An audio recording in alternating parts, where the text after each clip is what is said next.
They say God works in mysterious ways.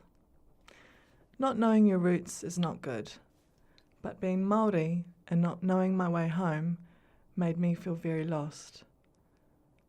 I had no river to follow, no mountain to guide me, and no marae calling, no stories or ties to anyone, and all leads had gone nowhere. In fact, I'd run out of them.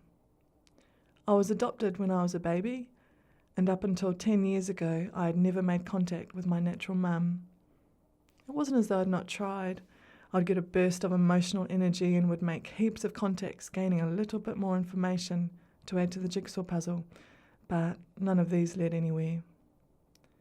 Nearly hopeless, stuck, and basically ready to give up.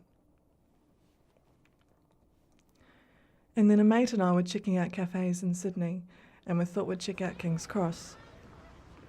Now, when I'm away from home, I always like to take something significant from Aotearoa, whether it be my pounamu or a Kiwiana type t-shirt, or in this case, my favourite harakeke backpack.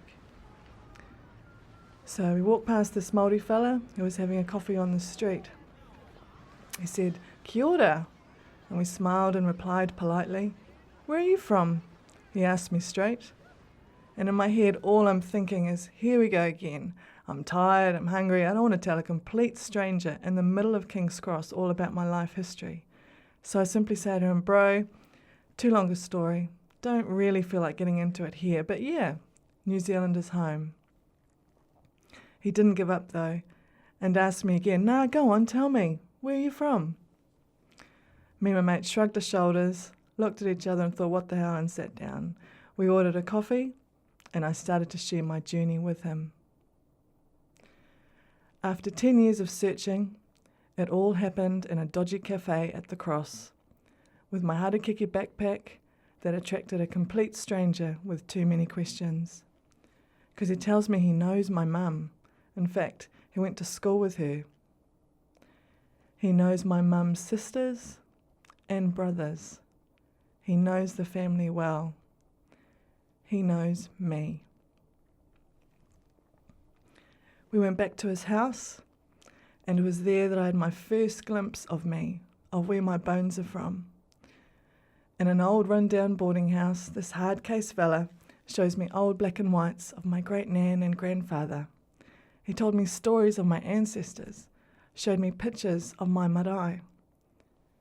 He gave me my whakapapa. When I got back to NZ, he had already talked to my mum, and she was expecting my phone call.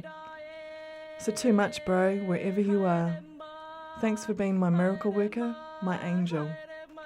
Because the journey of reconnections have been made. I know where I'm from, and I know where I'm going, and the healing has begun.